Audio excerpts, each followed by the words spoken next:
โอ้ได้แล้วบ่เป็ดลอยน้ำเลยพี่น้องเอ้ยพูนน้องหัว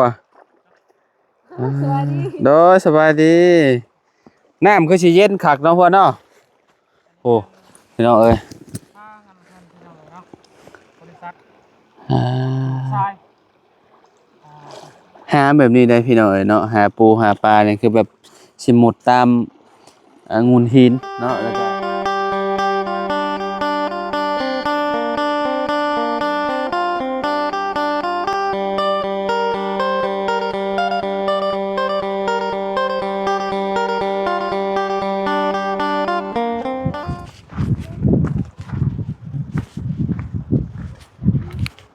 เอา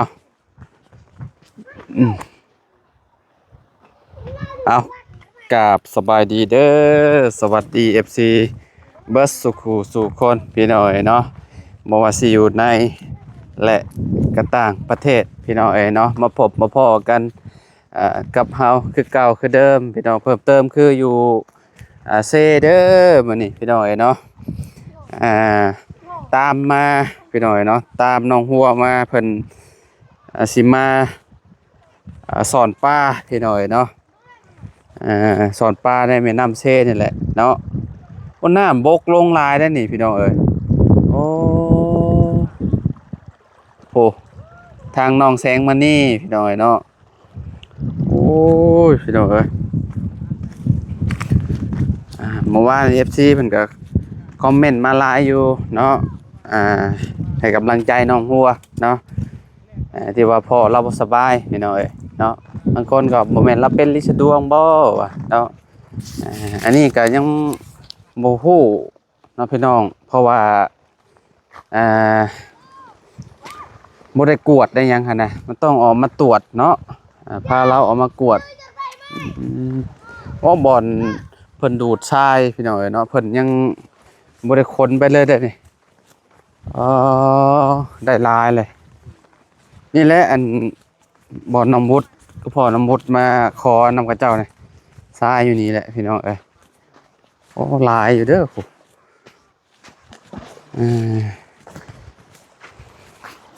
อ๋อโอ้โอ้ยรอน้ำบังลงอยู่พี่น้องเอ้ยเนาะ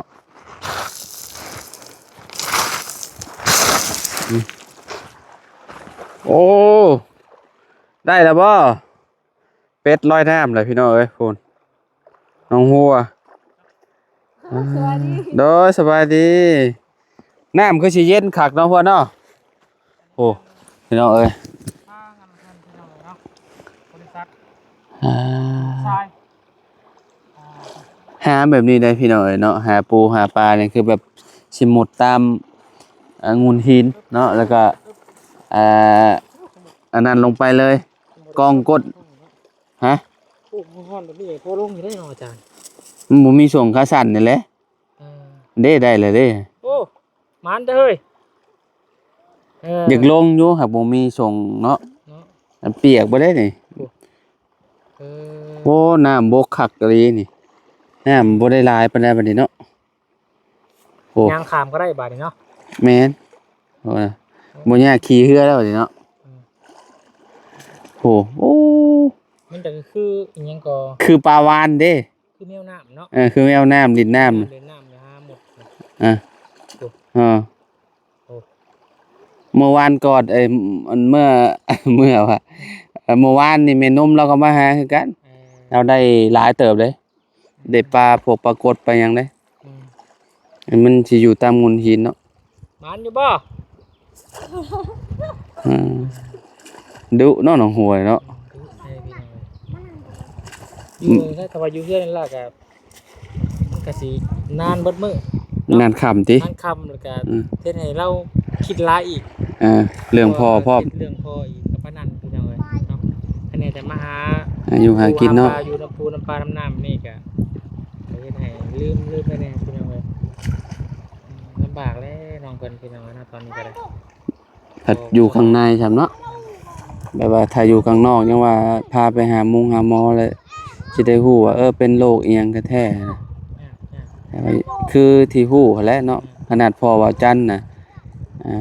ก็บ่ได้เป็นโดนบ่ได้เฮิงบ่ได้เนาะแป๊บๆนะ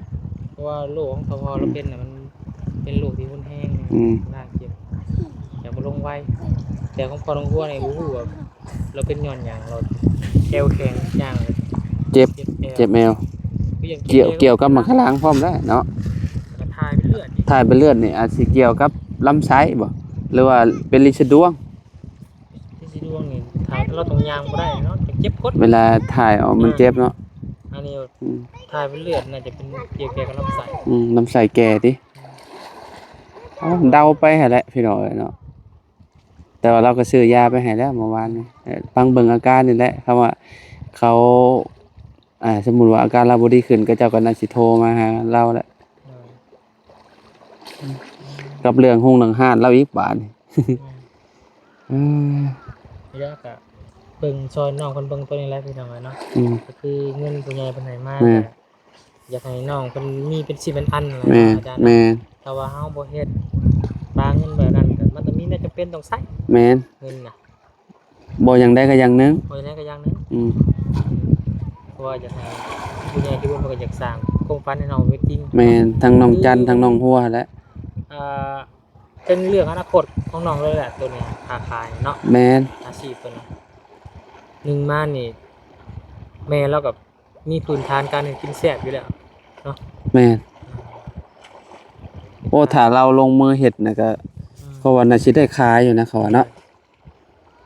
ถ้าไปเราก็คิดกินแซ่บอยู่ได้เพียงไม่ได้แม่นยอมหาอยู่แจ่วซื่อแจ่วเลยกินกับลวกผักเนาะ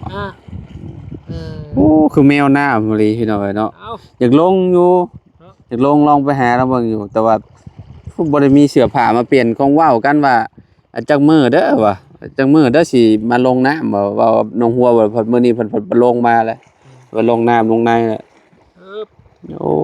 พี่น้องเอ้ยขี่กบดอกพี่น้องเอ้ยน้ำเย็นคักเด้เนาะ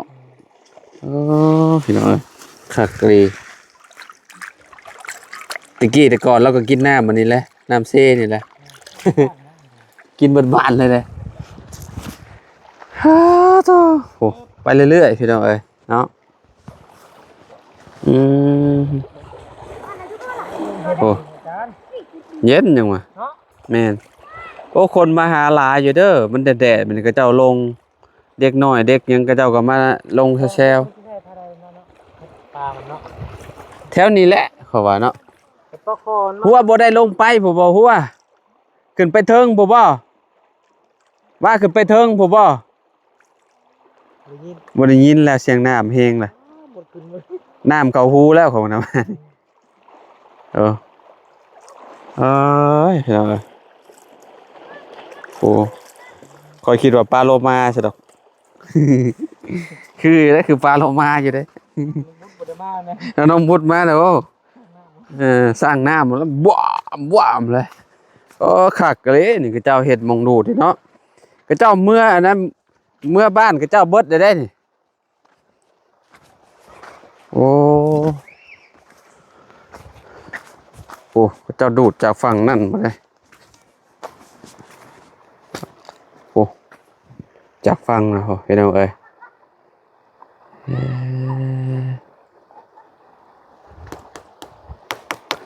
คักอยู่เนาะเต็มอยู่ทราย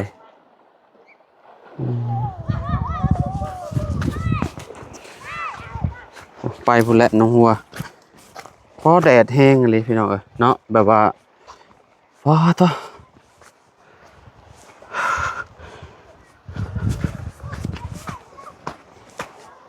แดดแห้งเลยโทรศัพท์จะว่าสิเด้งจ้ะ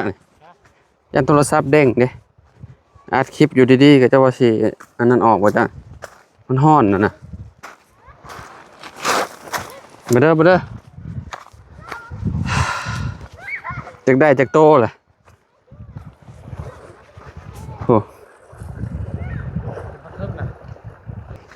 โอ้มาอยู่บ้านน้องหัวเลยจักโตล่ะตามล่ากุ้งกับปลาจักโตแล้วกุ้งนะยังบ่ได้ยังเลย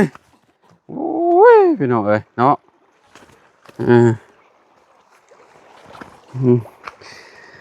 นี่นะนี่แถวพลานนี่ไอ้วะนี่แถวลืบแถวยังนี่ จะบอกมีอยู่จ้ะนี่พลานเต็มอยู่นี่แถวลืบแถวยังนี่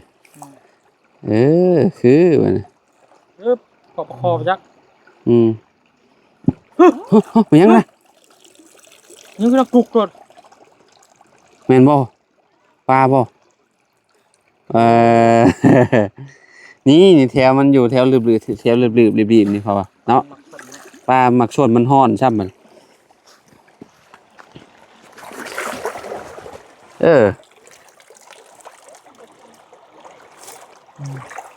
ฮั่นมันยังกันถือปลาเค็งเลย โอ้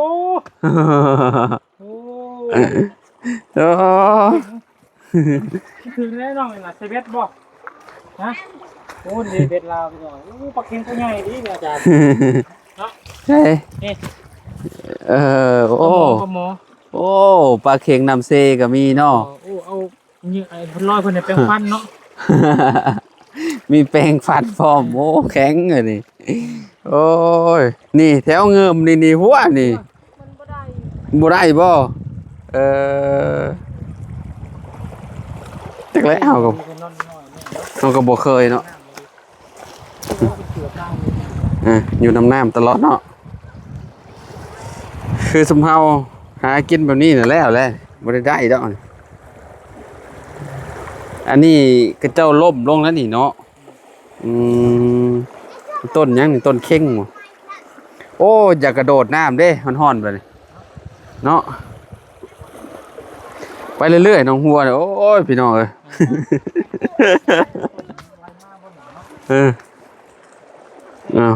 ทางนี้ก็ซักเสื้อผ้าอยู่เนาะซักเสื้อผ้าให้ลูกบ่พี่น้องเอ้ยเนาะมันเป็นบ่อนอาบน้ำแล้วก็บ่อนหากินแล้วก็โอ้พี่น้องเอ้ยเนาะผู้ทางนั้นก็หมดอยู่ฟังบ่ขาบฟางเลยฮะโอ้เพียงคอไว้ฮะโอ้เซ่รอบบาทนี่ซื้อบอลมันเลิกไปแล้วโพนโ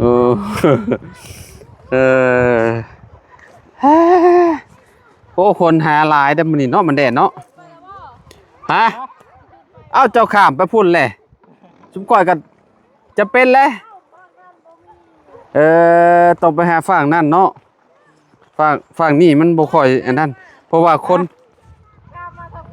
ผัวไปอย่าเฮ็ดได้เอาเหือไปเบิดได้บ่ไหวย้อมเลยบ่เพิ่นก็หาแช่ๆทางนั้นก็ได้ผู้อยู่เทิงก็แห้งหลายผู้เอารถลงมาล้างพร้อมผู้ทางนั้นเจ้าเบิ้งมันน้ำไหลมันเนี่ยพอน้องบุตรบ่ชงสิได้ปลาคอตัวใหญ่ๆน้ำไหลมันนี่เบิ่งกว่าพี่น้องเอ้ยโอ้ถึกเฉยของเราฮะสร้างไปทำหนองสร้างบ่สร้างน้ำได้เหรอเนาะเบ็ดบ่คือเบ็ดยังนี่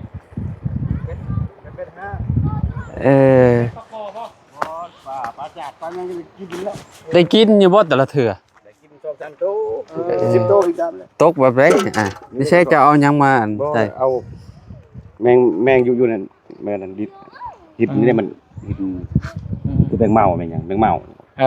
นี่นะเขาเกาะไว้อยู่นี่เกาะไว้มันกินอะไรมันลั่นปลากินหรือลั่นกับดักติกับดักโรแมนเขาห้างไว้เดี๋ยวนี้เกาะอยู่กินกันลูกพุดไปเนาะพุดเลยจะเห็นมันดิ้นอะไรเนาะอาบน้ำพร้อมน้ำพร้อม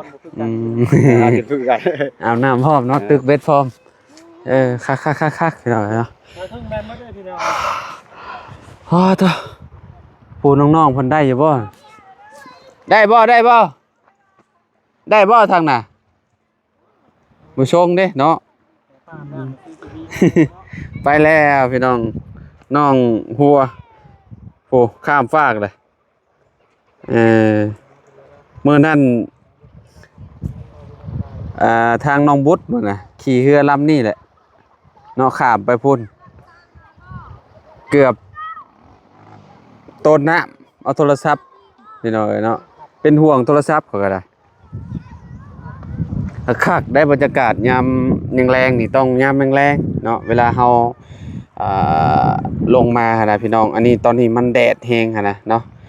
มันอาจสิแบบอยู่ในโทรศัพท์มันอาจสิแบบ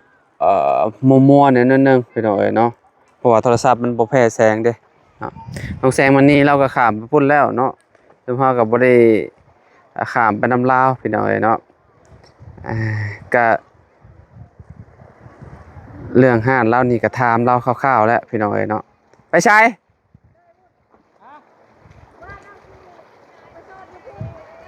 โอ้ถามเราคร่าวๆเรื่องค่าสูงค่าสร้างนำนั่นแหละพี่น้องเนาะประมาณ5 ล้านแล้วก็เจ้าอยากได้แต่ว่ายังบ่ได้ตกลงกันดอกเนาะถามเราว่าซื่อๆเนาะเพื่อฮอดมื้อนั้นก็อาจสิต่อเพิ่นแน่พี่น้องเนาะต่อลงจาก4 ล้านเนาะหรือว่า4 ล้าน5สิบ่ได้บ่เนาะพี่น้องทางน้องเพิ่นก็สั่งอันนั้นแล้วสั่งให้เพิ่นซอยไม้ให้เนาะเพิ่นตีมาว่า40โตว่าซั่นโอ้พี่น้องเนาะโตละแสนก็4 ล้านเนาะก็เบิดพอดีเลยแหละพี่น้องเนาะเงิน10 ล้านกับ400,000กีบเนาะน้องเพิ่นก็สิยับขึ้นไปเรื่อยๆยับไปเรื่อยๆพุ่นฮอดพุ่นละพี่น้องเนาะหมดไปผมทางน้องบุตรน่ะมันบ่อันนั้นบ่ได้ลงน้ำเพราะว่าเพิ่นอยู่กับบ่าวบุญบ้านป่าเนาะบ่าวบุญบ้านป่าเพิ่นมามอบอีหยังมามอบสีบ่ให้ทางน้องบุษบาตากลมเพิ่นเนาะผมว่าทางขึ้นพี่น้องนะเพิ่นเฮ็ดเพิ่นเอาจกลงมาเลยแปลงทางพี่น้องเนาะแปลงทางลงไปขนดินเวลาเอาขึ้นนี่กับจะปลดระวังนี่กับ10,000ได้พี่น้องเนาะ